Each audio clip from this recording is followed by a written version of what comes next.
ನಮಸ್ಕಾರ. ಈಗ ನಾವು ಮಾತಾಡೋದು ಕಡಿಮೆ, ಕೆಲಸ ಹೊಲದಾಗ ಮಾಡ್ತಿರ್ತೀವಿ. ಅದಕ್ಕೆ ಏನಾರು ಸ್ವಲ್ಪ ಹೆಚ್ಚು ಕಡಿಮೆ ಆದರೆ ಸ್ವಲ್ಪ ಸಂಭಾಳಿಸ್ರಿ. ಈಗ ನಾನು ಮಾವು ಮಾಡಾಕತ್ತ 45 ವರ್ಷ ಆಯ್ತು. 1985ದಿಂದ ಮ್ಯಾಂಗೋದಾಗಿದ್ದೆ ನಾನು. ಆಮೇಲೆ ಈಗ ನಾನು USA ಎಕ್ಸ್ಪೋರ್ಟ್ ಮಾಡ್ತೇನೆ 2010 2017ರಿಂದ. ನನಗೆ ಏನೇನು ಬೇಕು, ಏನೇನು ಪ್ರಾಬ್ಲಮ್ ಅದ ಹೇಳ್ತೇನೆ. ಆಮೇಲೆ ಫಸ್ಟ್ ಧಾರವಾಡ ಮಾವು USA ಹೋಗಲಿ, ಎಲ್ಲಿ ವರ್ಲ್ಡ್ನಾಗ ಎಲ್ಲಿ ಹೋಗಲ್ರಿ, ನಂಬರ್ 1 ಮಾವು ಐತೆ ಅಂತಾರೆ. ಧಾರವಾಡ ಮಾವು ಚಲೋ ಐತಿ, ಹವಾಗುಣ ಚಲೋ ಐತಿ, ಇದು ಕ್ವಾಲಿಟಿ ಬರ್ತೈತಿ. ಮಾಡಬೇಕು, ಮಾಡ್ತೇವೆ, ಮಾಡಾಕತ್ತಾರೆ. ಎಲ್ಲ ರೈತರಿಗೆ ಮಾಡಾಕತ್ತಾರೆ, ಆಕೈತೆ ಸರ್. ನಮ್ಗೆ ಏನೇನು ಬೇಕು ಅನ್ನೋದು ಈಗ ನಿಮ್ಗೆ ಯಾಕೀಗ ತಾವು ನಮ್ಗೆ ಇಲಾಖೆಯಲ್ಲಿ ಬಂದಾರ ಸರ್ಕಾರದಿಂದ ಮಧುಮಕ್ತಿಯವರು. ಆಮೇಲೆ ನೀವು ಪ್ಯಾಕೋಸ್ ನಮ್ಮ ಇವರು ಬಂದಾರ, ಈಗ ನಮ್ಮ ಕಾಂತರಾಜು ಮತ್ತು ಇವರು. ಈಗ ನಮ್ಗೆ ಈ ವರ್ಷ ನಂದು ಪರ್ಸ್ನಲನ್ನು 2000 ಎಕ್ಸ್ಪೋರ್ಟ್ ಮಾಡ್ತೀನಿ. ಅಪೇಡ್ ಐತಿ, ಗ್ಲೋಬಲ್ ಐತಿ, ಎಲ್ಲನೂ ಐತಿ, ನನಗೇನು ಪ್ರಾಬ್ಲಮ್ ಇಲ್ಲ. ನಂದು ಹೆಂಗೆ ನಾನು ಮಾಡ್ತೀನಲ್ಲ ಒಬ್ಬವ, ಹಂಗೆ ನನ್ನ ಧಾರವಾಡದ ಜಿಲ್ಲಾದ ಎಲ್ಲರೂ ಎಕ್ಸ್ಪೋರ್ಟ್ ಮಾಡೋದಂತ ನಂದು ಇಚ್ಛೆ ಆಯ್ತು ರೀ. ಅದಕ್ಕೆ ತಾವು ಈಗ ಬಂದಿರಂದಮೇಲೆ ನಮ್ಗೆ ಏನೇನು ಬೇಕನ್ನೋದು ನಾನು ಹೇಳ್ತೀನಿ. ಈಗ ಫಸ್ಟ್ ಗ್ಲೋಬಲ್ ಆಯ್ತು. ಈಗ ನನ್ನ ಮಗ ಏನಿದಾನಲ್ರಿ ಅದನ್ನೆಲ್ಲ ಓದಿ ಹೇಳ್ತಾನೆ. ಅದು ಹೇಳಿದ್ಮೇಲೆ ಮತ್ತೊಂದು ಸ್ವಲ್ಪ ಏನೇನು ಬೇಕನ್ನೋ ಸ್ವಲ್ಪ ಹೇಳ್ಬೇಕು. ಯಾಕಂದ್ರೆ ಎಕ್ಸ್ಪೋರ್ಟದೆಲ್ಲ ಅವ್ನು ನೋಡ್ತಿರ್ತಾನೆ. ಅದನ್ನು ಓದಿ ಆದ್ಮೇಲೆ ಆಮ್ಯಾಗ ಮಾತು ನಾವು 10 ಇಯರ್ಸ್ದಿಂದ ಎಕ್ಸ್ಪೋರ್ಟ್ ಮಾಡತ್ತೀವಿ. 2010ದಲ್ಲಿ ಗ್ಲೋಬಲ್ ಗ್ಯಾಪ್ ಸರ್ಟಿಫಿಕೇಷನ್ ಎಲ್ಲ ಆಗಿದ್ದು. ಸೊ ಈಗೆಲ್ಲ ಅದು ಎಕ್ಸ್ಪೈರ್ ಆಗಿದೆ. ಸೊ ನಮಗೆ ಪ್ರಾಬ್ಲಮ್ಸ್ ಏನು ಬರ್ತಾವೆ ಅಂದರೆ, ಈಗ ಮತ್ತು ರಿನ್ಯೂವಲ್ ಈಗ ಬೇಕಂದರೆ ಅದು ತುಂಬ ಎಕ್ಸ್ಪೆನ್ಸಿವ್ ಆಗುತ್ತೆ. ಒಂದು ಫಾರ್ಮರಿಗೂ ಅದು ಗ್ಲೋಬಲ್ ಗ್ಯಾಪ್ ಮಾಡಿಸ್ಬೇಕಂದ್ರೆ 25,000 to 30,000 ಎಕ್ಸ್ಪೆನ್ಸ್ ಬರುತ್ತೆ. ಅದು ಸ್ವಲ್ಪ ದಿವಸ ಇರುತ್ತೆ, 1 year 5 years ಇರ್ತದೆ. ಅದು ಅಷ್ಟು ಮಾಡೋಕ್ಕಿಂತ ನಿಮ್ಮ ಕಡೆಯಿಂದ ಏನಾದರೂ ನಮ್ಗೆ ಸಹಾಯ ಸಿಗುತ್ತೆ. ಗ್ಲೋಬಲ್ ಗ್ಯಾಪ್ ಸರ್ಟಿಫಿಕೇಷನ್ ಆಯ್ತು, ಆಮೇಲೆ ಇವು ಅಪೇಡ ಸರ್ಟಿಫಿಕೇಷನ್, ಆಮೇಲೆ Annexure 3, ಆಮೇಲೆ Annexure 2, ಆಮೇಲೆ ಈ ಸಲ ಅವರು ಹೊಸದು ಕೇಳಿದರು Annexure C ಸರ್ಟಿಫಿಕೇಷನ್ ತೊಗೊಂಡು ಬರ್ರಿ ಅಂದರು. ಯಾಕಂದರೆ ಟ್ರಂಪ್ ಬಂದು ಸ್ವಲ್ಪ ಚೇಂಜಸ್ ಮಾಡಿದ್ದಾರೆ. ಸೊ ಈ ಸಲ Annexure C ತೊಗೊಂಡು ಬಾ ಅಂತ ಹೇಳಿದರು. ಸೊ ಇವೆಲ್ಲ ಮಾಡಲಿಕ್ಕೆ ನಿಮ್ಮ ಕಡೆಯಿಂದ ಸ್ವಲ್ಪ ಸಹಾಯ ಬೇಕು. ನೆಕ್ಸ್ಟ್ ಈಗ ನಮ್ಗೆ ಅಲ್ಲಿ ಒಂದು ಬರ್ಕೊಂಬಿಡ್ರಿ ಸರ್, ಎಲ್ಲ ಬರ್ಕೊಂಡು. ಯಾಕಂದ್ರೆ ನಮ್ಗೆ ಆಗ್ಬೇಕು ರೈತರಿಗೆ, ಯಾಕಂದ್ರೆ ನಾವು ಎಕ್ಸ್ಪೋರ್ಟ್ ಮಾಡೋರು ಈ ವರ್ಷ ಎಲ್ಲರೂ. ಅದಕ್ಕೆಲ್ಲ ಎಲ್ಲರಿಗೂ ಗ್ಲೋಬಲ್ ಆಗಬೇಕು ರೀ. ಗ್ಲೋಬಲ್ ಗ್ಯಾಪ್ ಸರ್ಟಿಫಿಕೇಟ್ ಬೇಕು, ಎಲ್ಲರಿಗೂ ಆಗ್ಬೇಕ್ರಿ. ಒಂದೊಂದು ಕ್ವಶನಿಗೆ ಒಂದೊಂದು ಆನ್ಸರ್ ಹೇಳ್ಬಿಟ್ಟು ಸರ್. ಹೇಳಿ ಅದೇ ಅದು ಗ್ಲೋಬಲ್ ಗ್ಯಾಪಿಗೆ ಏನಾದರೂ ನಿಮ್ಮದು ಸಬ್ಸಿಡಿ ಇದೆ, ಏನಿದೆ ಅದು ಎವ್ರಿ ಇಯರ್ ಇರುತ್ತೆ ಹೇಗೆ? ಯಾಕಂದ್ರೆ ನಾವು ಇಲ್ಲಿ ಕೇಳಿದ್ರೆ ಅವಾಗ ನಮ್ಮ ಹಾರ್ಟಿಕಲ್ಚರ್ ಡಿಪಾರ್ಟ್ಮೆಂಟಿಗೆ ಕೇಳಿದ್ರೆ ಅವರು ಹೇಳ್ತಾರೋ ಇಲ್ಲ ಈ ವರ್ಷ ಬಂದಿಲ್ಲ, ಅದು 5 years ಬ್ಯಾಕ್ ಬಂದಿತ್ತು, ಅವಾಗಷ್ಟೇ ನಿಮ್ಗೆ ಸಪೋರ್ಟ್ ಇತ್ತು, ಈಗಂದ್ರೂ ಅವ್ರು ಲಾಂಚ್ ಮಾಡಿಲ್ಲ, ಹಾಗೇನಾದರೂ ಇರುತ್ತೆ? ಇಲ್ಲ ಆ ಥರ ಇಲ್ಲ. ನಮ್ಮ ಪಿಡಾದ್ನಲ್ಲಿ ಹೇಳ್ತೀನಿ ನಾನು, ನಮ್ಮ ಹತ್ರ ಇದೆ. ಸೊ ನಿಮ್ಮ ಫಾರ್ಮರ್ಸ್ ಎಲ್ಲ ನ್ಯೂ ಫಾರ್ಮರ್ಸ್ ಅಲ್ವಾ, ಎಕ್ಸ್ಪೋರ್ಟರ್ಸ್ ಯಾರು ರಫ್ತು ಮಾಡ್ತಾರೆ, ನೀವು ಅವ್ರದ್ದು ಅಲ್ಲಿಂದ ಪ್ರೊಕ್ಯೂರ್ ಮಾಡಿ ನೀವು ರಫ್ತು ಮಾಡ್ತೀರಲ್ಲ, ಅದಕ್ಕೆ ಅಪಿಡಾ ಬಂದು ಗ್ಲೋಬಲ್ ಗ್ಯಾಪ್ ಸರ್ಟಿಫಿಕೇಟ್ಗೆ ಇಂಪ್ಲಿಮೆಂಟ್ ಮಾಡೋಕ್ಕೆ 5 ಲಕ್ಷ ಕೊಡ್ತೀವಿ. ಸಪೋಸ್ ನೀವು TUV ಸರ್ಟಿಫೈಯಿಂಗ್ ಬಾಡೀಸ್ ಇದೆ ಅಲ್ವಾ, ಅವ್ರ ಹತ್ರ ಹೋಗಿ ನೀವು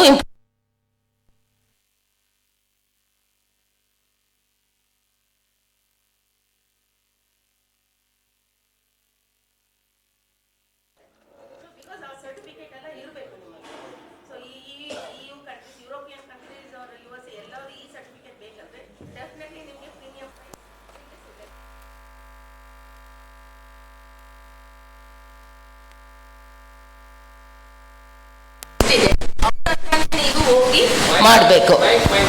ಸೊ ನಮ್ಮ ಹತ್ರ ಸರ್ಟಿಫೈಯಿಂಗ್ ಬಾಡೀಸ್ ಲಿಸ್ಟ್ ಇದೆ. ಕಾರಣ we have the list no. So ಆ ಸರ್ಟಿಫೈಯಿಂಗ್ ಬಾಡೀಸ್ ಹತ್ರ TUV ಅಥವಾ 3-4 ಸರ್ಟಿಫೈಯಿಂಗ್ ಬಾಡೀಸ್ ಇದೆ. ಅವ್ರ ಹತ್ರ ಹೋಗಿ ನೀವು you can go and approach and ಅವ್ರು ಬಂದು ನೀವು ಒಂದು like it depends on number of farmers. ನಿಮ್ಮ ಹತ್ರ ಎಷ್ಟು ಫಾರ್ಮರ್ಸ್ ಇದೆ, ಎಷ್ಟು ಫಾರ್ಮರ್ಸ್ಗೆ ನೀವು ಟ್ರೈನಿಂಗ್ ಕೊಡ್ತಾ ಇದ್ದೀರಾ, it depends on number of farmers.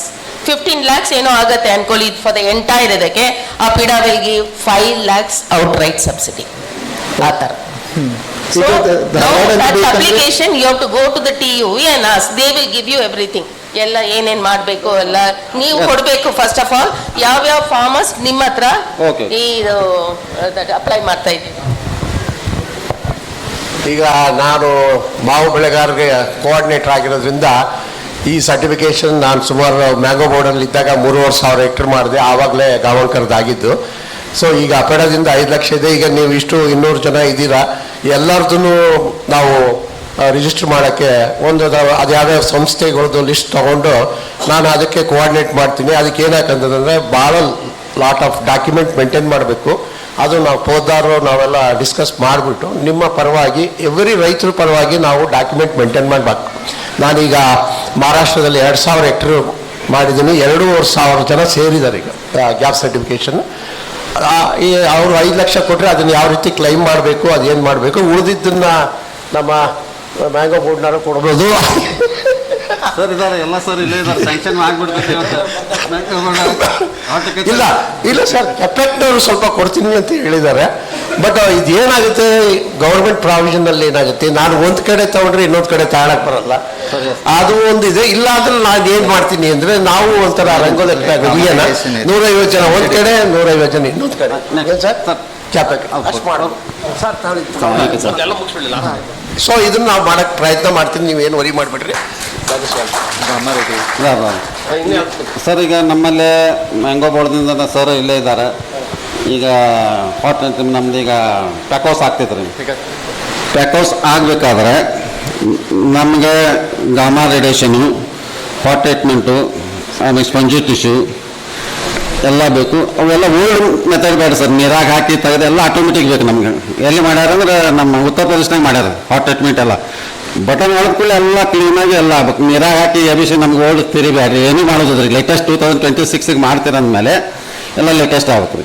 ಯಾಕಂದ್ರೆ ಆ ಟೈಪ್ ಆದರೆ ನಮ್ಗೆ US ಎಲ್ಲ ಚಲೋ ಹಾಕಿದ್ರೆ ಆ ಟೈಪ್ ಮಾಡಿ ನಮ್ಗೆ ಕೊಡ್ರಿ. ಮತ್ತೆ ನಿಂತಿಗೆ ಅದಕ್ಕೆ ಬಗ್ಗೆ ನಾನು ಹೇಳ್ತೀನಿ, ಏನಾದ್ರು ಸಬ್ಸಿಡಿ ಏನಾದ್ರು ಇದೆ ಅಂತ. ಆಕ್ಚುಲಿ ಈ 2021 to 2026 5 ಇಯರ್ಸ್ ಇದಿತ್ತು. ಆ ಸಬ್ಸಿಡಿ ಎಲ್ಲ ಎವ್ರಿಥಿಂಗ್ ಎಕ್ಸಾಸ್ಟೆಡ್. ಇವಾಗ ಹೊಸದಾಗಿ ಬರ್ತಾ ಇದೆ 2026 onwards to another 5 years gap. ಅದರಲ್ಲಿ ಡೆಫಿನೆಟ್ ಆಗಿ ಇರ್ಬೋದು ಈ ವಾಟ್ ಎವರ್ ಯು ಆಸ್ಕ್ ನಾವು. ಸೊ ಅದು ಇಮಿಡಿಯೇಟ್ ಬಂದ ತಕ್ಷಣ ನೀವು ಅಪ್ಲೈ ಮಾಡಬೇಕು. Okay, under scheme for common ಇನ್ಫ್ರಾಸ್ಟ್ರಕ್ಚರ್ನು ಬರುತ್ತೆ, ಅಂಡರ್ ಕ್ವಾಲಿಟಿ ಡೆವಲಪ್ನಲ್ಲಿನೂ ಬರುತ್ತೆ ಅದು. So you apply for it immediately. APEDA announce ಆದ ತಕ್ಷಣ ನೀವು ಅಪ್ಲೈ ಮಾಡಬೇಕು. ಸೊ ನೀವು ಅಪಿಡಾ ವೆಬ್ಸೈಟ್ನ ನೋಡ್ತಾನೆ ಇರಬೇಕು ಆಫ್ಟರ್ ಏಪ್ರಿಲ್, ದಟ್ ಇಸ್ 2026 ಇಂದ. ರೈಟ್ ನಾವು ಅದಿಲ್ಲ. ರೈಟ್ ನಾವು ಲಿಮಿಟ್ ಬಂದು 40% of the machinery cost ceiling up to 2 crores ಮಾತ್ರ individual ಎಕ್ಸ್ಪೋರ್ಟರ್ಗೆ. Suppose if it is a state government ಅವರಂದ್ರೆ 90% of the machinery cost ceiling up to 6 crores. ಒಂದು example ಕೊಡ್ತೀನಿ. ಇಲ್ಲಿ ಗುಲ್ಬರ್ಗಾನಲ್ಲಿ, ಕಲಬುರಗಿನಲ್ಲಿ, that is Karnataka state pulses ಅಭಿವೃದ್ಧಿಗೆ ನಾವೇ ಹೇಳಿ ಅವ್ರಿಗೆ ಒಂದು primary centre of ಎಕ್ಸಲೆನ್ಸ್ನಲ್ಲಿ primary processing unit start ಮಾಡೋಕ್ಕೆ they came to Dr. Anthony Sir, MD was there at that time. Now he got transferred. So he came to our office and I told him, sir, apply this, ನಿಮ್ಮ ಇದಕ್ಕೆ ಸಿಗತ್ತೆ ಅಂತ. So immediately apply ಮಾಡಿದ್ರು. ಅವಾಗ amount subsidy ಇತ್ತು ಅಪಿಡಾ ಹತ್ರ ಕರ್ನಾಟಕಕ್ಕೆ. Apply ಮಾಡಿದ ತಕ್ಷಣ ಅವ್ರಿಗೆ 4 ಕೋಟಿ ಕೊಟ್ಟಿದ್ದಾರೆ. ರೈಟ್ ನಾವು ಅದು ಬಂದು GI ಟ್ಯಾಗ್ ಆಫ್ ಕರ್ನಾಟಕ, ಇದು ತೂರ್ದಾಲ್ ಬೇರೆ. ಸೊ ಅದನ್ನ ಪ್ರಮೋಟ್ ಮಾಡಿ ಅದನ್ನ ರಫ್ತು ಮಾಡಬೇಕು ಅಂತಾನೆ ನಮ್ದು ಉದ್ದೇಶ. ಅಟ್ ದ ಎಂಡ್ ರಫ್ತು, ಎಕ್ಸ್ಪೋರ್ಟೇ ನಮ್ದು ಮೇನ್ ಇಂಟೆನ್ಷನ್. ಇದೆಲ್ಲ ಮಾಡಿ ರಫ್ತು ಮಾಡಬೇಕು. ಸೊ ಡೆಫಿನೆಟ್ ಆಗಿ ಇರುತ್ತೆ sir. So what you do, next scheme subsidy ಬರೋಕ್ಕೆ ನೀವು you keep on tracking our APEDA website. ಸ್ಕೀಮ್ಸ್ನಲ್ಲಿ ಇರುತ್ತೆ ಅದು. ಅವಾಗ ರೈಟ್ ನಾವು ಅದು it's not there. Yes madam, ಈಗ ನಮ್ಗೆ GI ಟ್ಯಾಗಿಗೆ ನಾವು ಭಾಳ ವರ್ಷ ಆಯ್ತು. ಅಲ್ಲ ಗಾಂವ್ಕರ್, ಇನ್ನೊಂದು ಸರ್ ಅಲ್ಲ ನಿಮಗೆ ಯಾಕೆಂದ್ರೆ ಗಾಮಾ ರೇಡಿಯೇಷನ್ ಗಾಮಾ ಎಲ್ಲ ಗಾಮಾ ರೇಡಿಯೇಷನ್ಗೆ ಬೇಕು ನಮ್ಗೆ ಅಷ್ಟು subsidy I don't think. C gamma radiation is not A small instrument. ಇಲ್ಲಿ ಸರ್ ನಾವು ಧಾರವಾಡ ಎಷ್ಟು ಮಂದಿ ಕೂಡೇವಿ, ಅಲ್ಲಿ ಒಂದು ಸರ್ ನಮ್ಗೆ ಸರ್ಕಾರಕ್ಕೆ ನಮ್ಗೆ ಏನು ಈ ಡೈರೆಕ್ಟರ್ ಕೇಳ್ರಿ, ಇಲ್ಲ ಮಾಡ್ಬೇಕ್ರಿ ನಮ್ ಬೇಕು. ಯಾಕಂದ್ರೆ ನೋಡಿ ಎಕ್ಸ್ಪೋರ್ಟ್ ಮಾಡ್ತೇವೆ ಅಂದ್ಮೇಲೆ ಒಂದ್ ನಿಮಿಷ ಆಗಬೇಕಾದ ಅಲ್ಲ, ಗ್ರೌಂಡ್ ರಿಯಾಲಿಟಿ ಹೇಳ್ತೀನಿ. ನನ್ನ MLA ಬಂದಾಗ ಕೇಳಿದ್ರಾಗಿತ್ತದು. ಗಾಮಾ ರೇಡಿಯೇಷನ್ ಇವತ್ತಿನ ಕಾಸ್ಟಿಗೆ ನಾನು ಇನೋವಾದಲ್ಲಿ ಕೆಲಸ ಮಾಡಬೇಕಾದ್ರೆ 22 ಕೋಟಿ ಆಗಿತ್ತು. ನಾನು ಗಾಮಾ ರೇಡಿಯೇಷನ್ ಎಸ್ಟಾಬ್ಲಿಷ್ ಮಾಡಿದಾಗ 10 ವರ್ಷ ಖಾಲಿ ಇಟ್ಕೊಂಡಿದ್ದೆ. ಅದಕ್ಕೆ ಕೋಬಾಲ್ಟ್ ಅಂತ ಬರ್ತದೆ. ಅದು ಪ್ರತಿ ವರ್ಷ ಕೋಬಾಲ್ಟ್ ನಾವು ಕೋಲ್ಡ್ ನೀರಲ್ಲಿ ಇಡಬೇಕು ಡಿಪ್ಪಲ್ಲಿ. ನೋಡಿದ್ರಲ್ಲ ಅದು ಪ್ರೊಸೆಸಿಂಗ್ ಹೆಂಗೆ ನಡೀತದೆ ಅಂತ. ನಾನು ಗಾಮಾ ರೇಡಿಯೇಷನ್ ಆಗಿ ರೇಡಿಯೋ ಇನ್ಸ್ಪೆಕ್ಟರ್ ಆಗಿ ನಾನು ಕೆಲಸ ಮಾಡಿದ್ದೀನಿ, ರೇಡಿಯೇಷನ್ ಇನ್ಸ್ಪೆಕ್ಟರ್. ನಾನು ಹೇಳೋದೇನಪ್ಪ ಅಂದರೆ, ಪಾಪ ನಮ್ಮ ಇನೋವಾದವರು ಆವಾಗಲೇ ಹಾಕಿದ್ರು, ಯಾಕಂದ್ರೆ ಅವ್ರು ಈಸ್ ಫ್ರಮ್ ಅಮೇರಿಕಾ, ನಮ್ಮ ಕ್ಲಾಸ್ಮೇಟೇ ಅವ್ನು ಅಲ್ಲಿ ಹೋಗಿದ್ದ, ಅಮೇರಿಕಕ್ಕಿಂದ ಅವನು ಆವಾಗಲೇ 20 ವರ್ಷ 25 ವರ್ಷದಿಂದ ಹಾಕ್ದ. ಅದು ಶುರುವಾಗಿದ್ದೇ ನಾವು ಹೋಗಿ ಆಮೇಲೆ ಈಗ ಲಾಸ್ಟ್ 10 ಇಯರ್ಸಿಂದ ಏನೋ ಮಾಡ್ತಾ ಇದ್ದೀವಿ. ಕೋಬಾಲ್ಟ್ ಏನಾಗುತ್ತೆ ಅಂದರೆ ಎವ್ರಿ ಇಯರ್ 12% ಕರಗುತ್ತೆ. ಅದು ಕೋಬಾಲ್ಟ್ ತರಿಸ್ಬೇಕು ಅಂದರೆ, ಟಾಪ್ ಅಪ್ ಮಾಡಬೇಕು ಅಂದರೆ 1,50,00,000. ನೀವು ಇದು ಬೇರೆ ಇನ್ಫ್ರಾಸ್ಟ್ರಕ್ಚರ್ ಮಾಡಿದ್ದು ಒಂದು ಇದು. ಸೊ ಅದಕ್ಕೆ ಭಾಳ ರೆಗ್ಯುಲೇಷನ್ಸ್ ಇದೆ, ನಾವು ಅಷ್ಟು ಈಸಿಯಾಗಿ ತಗೊಳಕ್ಕಾಗೋದಿಲ್ಲ ಸರ್. ಅದು ಒಂದು ಇಲ್ಲ ಸರ್, ನಮ್ಗೆ ನೋಡ್ರಿ ನಮ್ಗೆ ಇಷ್ಟು ಪ್ರಾಬ್ಲಮ್ ಆಗತೈತಲ್ಲ, US ಕಳಿಸ್ಬೇಕಾದ್ರೆ ಎಲ್ಲರೂ ಮಹಾರಾಷ್ಟ್ರ ಬರ್ತಾರೆ. ನಾನು ಮಹಾರಾಷ್ಟ್ರಗೆ ಇದಕ್ಕೆ ಕಳಿಸ್ಬೇಕ್ರಿ, ಬಾಂಬೆ ಇದಕ್ಕೂ ಕಳಿಸ್ಬೇಕು ಮಾರ್ಕೆಟಿಗೆ. ಹಾಂ, ಹಿಂಗಾಗಿ ನಮಗೆ ಸರ್ಕಾರ ಏನು ನೋಡಿ ಮನಸ್ಸು ಮಾಡಿದ್ರೆ ಸಾವಿರಾರು ರೈತರ ಕೋಟಿ ಮಾಡ್ತೈತಿ. ಅದಕ್ಕೆ ನೀವು ಮಾಡೋದಿಲ್ಲ, ಮಾಡೋದು ಬೇಡ ಅಂತ ವೇದಿಕೆ ಮೇಲೆ ಎಲ್ಲ ಆಗಬೇಕ್ರಿ ನಮ್ಗೆ. ಆಗಲಿ ಸರ್, ಆಗ್ತೈತಿ. ನೆಕ್ಸ್ಟ್ ಈಗ ನಮ್ಮ ಮೇಡಮ್ ಈಗ GI ಟ್ಯಾಗ್ ನಮ್ಗೆ ಬೇಕಾ, ನೀವು ಲಿಂಬೆಹಣ್ಣು ಹೆಂಗೆ ಮಾಡಿರಿ ಅಂದಿರಲ್ಲ, ನಾವು ಭಾಳ ದಿವಸ ಆಯ್ತು GI ಟ್ಯಾಗ್ ಬೇಕು GI ಟ್ಯಾಗ್ ಬೇಕಂತೀರಿ. GI ಟ್ಯಾಗ್ ಬಂದು ತಮ್ಮ ಅಪೇಡದಿಂದ ನಮ್ಗೆ ಏನು ಹೆಲ್ಪ್ ನಮ್ಗೆ ಆಗ್ಬೇಕಂತ ನಮ್ದೊಂದು ವಿನಂತಿ ಐತೆ ನೋಡ್ರಿ. ಅಪ್ಲೈ ಮಾಡಿದ್ದಾರೆ ನಮ್ಮ ಹಾರ್ಟಿಕಲ್ಚರ್ ಬಂದಾರ, ನಮ್ಮ ಗೋಪಾಲಿ ಸರ್ಗೆ ಎಲ್ಲ ಇದು ಮಾಡ್ಯಾರ. ಅದೇನೋ ಪ್ರೊಸೆಸಿಂಗ್ ನಡೆದ, ಅದು ತಾವು ಸ್ವಲ್ಪ ಹೆಲ್ಪ್ ಮಾಡಿ GI ಟ್ಯಾಗ್ ಒಂದು ಆದ್ರೆ ನಮಗೂ ಎಲ್ಲ ರೈತರು ಹೋಯ್ತು. ಹೆಂಗೆ ಧಾರವಾಡ ಪೇಡೆ GI ಟ್ಯಾಗ್ ನಿಮ್ಗೆ ಕಳ್ಸೇನಲ್ರಿ ಈಗ, ಅದು ಹಂಗೆ ನಮ್ಮ ಧಾರವಾಡ ಅಲ್ಪ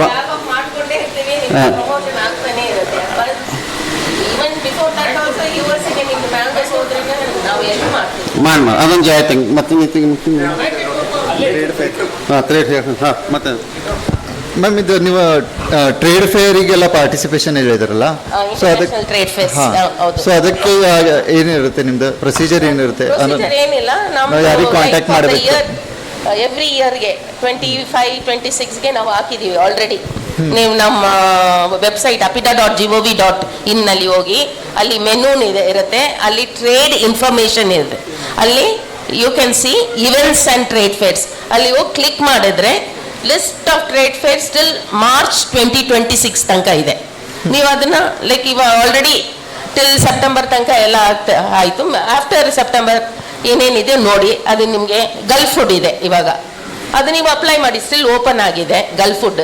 ಸೊ ಅದನ್ನು ಅಲ್ಲಿನೇ ಅಪ್ಲೈ ಫಾರ್ ಟ್ರೇಡ್ ಫೇರ್ ಏನಿದೆ ಹೋಗಿ ಕ್ಲಿಕ್ ಮಾಡಿ, ಮತ್ತೆ ಅಲ್ಲಿ ಕೊಟ್ಟಿರ್ತಾರೆ ಯಾರು ಆಫೀಷಿಯಲ್ಸ್ ಅಲ್ಲಿ in charge and they will participate ಅಂತ ನಮ್ಮ ಅಪಿಡ ಆಫೀಷಿಯಲ್ಸ್ ಇರ್ತಾರೆ, ಅವ್ರ ಹತ್ರ ಕಮ್ಯುನಿಕೇಟ್ ಮಾಡಬೇಕು. ಎವ್ರಿಥಿಂಗ್ ಇಸ್ ಆಲ್ ಆನ್ಲೈನ್, ನೀವು ಏನು ಇದು ಮಾಡಬೇಕಾಗಿಲ್ಲ. ಮತ್ತೆ ಇನ್ನೊಂದು ದೊಡ್ಡ ಡೊಮೆಸ್ಟಿಕ್ ಟ್ರೇಡ್ ಫೇರ್ ನಾವು ಮಾಡ್ತೀವಿ ಇವಾಗ. ವರ್ಲ್ಡ್ ಫುಡ್ ಇಂಡಿಯಾ ಆಯ್ತಲ್ಲ, ಜಸ್ಟ್ ರೀಸೆಂಟ್ ಆಗಿ ಪ್ರಗತಿ ಮೈದಾನಲ್ಲಿ more than 300 ಇಂಪೋರ್ಟರ್ಸ್ ಅಪಿಡ ಕರೆದಿದ್ದಾರೆ ಫ್ರಮ್ 80 ಡಿಫ್ರೆಂಟ್ ಕಂಟ್ರೀಸ್. ನಾವೇ ದುಡ್ಡು ಕೊಟ್ಟು ಅವ್ರನ್ನ ಇಲ್ಲಿ ಕರೆದಿದ್ದೀವಿ. ಸೊ ಒಂದೇ ಇದರಲ್ಲಿ ನಿಮಗೆ ಬಯಸ್ ಅಲ್ಲ, B2B meet, buyers and business meet ಇರುತ್ತೆ. ಸೊ ಆ ಥರನೂ ನಮ್ಮ ಎಕ್ಸ್ಪೋರ್ಟರ್ಸ್ಗೆ ನಾವು ಇದು ಮಾಡ್ತಾ ಇದ್ದೀವಿ. ಮತ್ತೆ ಅಲ್ಲಿ ನಿಮಗೆ ಒಂದು ಸ್ಟಾಲ್ ಸಬ್ಸಿಡೈಸ್ ರೇಟ್ನಲ್ಲಿನೂ ಕೊಡ್ತೀವಿ. So they will come and ಇದಾಗುತ್ತೆ. So in that way importers ಎಲ್ಲ ನಿಮ್ಗೆ ಅದು ಯಾವಾಗ ಬರ್ತಾರೆ ನಮ್ಮ ಗ್ರೂಪಿಗೆ, ನಮ್ಮ ವೆಬ್ಸೈಟ್ಗೆ ಅದನ್ನಲ್ಲಿ ಅಗೇನ್ ಅದೊಂದು ಸ್ವಲ್ಪ ನಮ್ಗೆ ಹಾಕ್ಬಿಟ್ರೆ ನಮ್ಗೆಲ್ಲ ಗ್ರೂಪಿಗೆ ಹಾಕ್ತಾರೆ ಯಾರು ಹೋಗೋದು. ಇನ್ನೊಂದು ಸರ್ ಮೇಡಮ್, ಈಗ ನೀವೆಲ್ಲ ಮ್ಯಾಂಗೋ ಎಲ್ಲ ಬೇರೆ ಕಡೆ ಕಳಿಸ್ತಾನೆ ಶಾಂಪಲ್ಲಿಗೆ, ಪ್ರಮೋಷನ್ ಕಳಿಸ್ತೀನಿ ಅಂತ. ಧಾರವಾಡ ಆಫೀಸನ್ನು ಈ ವರ್ಷ ಎಲ್ಲ ಕಡೆ ಕಳ್ಸಬೇಕು. ನಾವು ನೀವು ಎಲ್ಲಿ ಹೇಳ್ತೀರಿ ಅವ್ರು ತಂದು ಕೊಡಕ್ಕೆ ಬರ್ಬೇಕಲ್ಲ, ಮ್ಯಾಂಗೋ ಹಾರ್ವೆಸ್ಟ್ ಆಗ್ಬೇಕು, ಅವಾಗ ಇದೆಲ್ಲ ಪ್ರಮೋಷನ್ಗೆ ಅದೊಂದು ಇರ್ಬೇಕು ನಮ್ಗೆ ಅಂತ. We will be in touch with you sir. Okay okay. ಮತ್ತೆ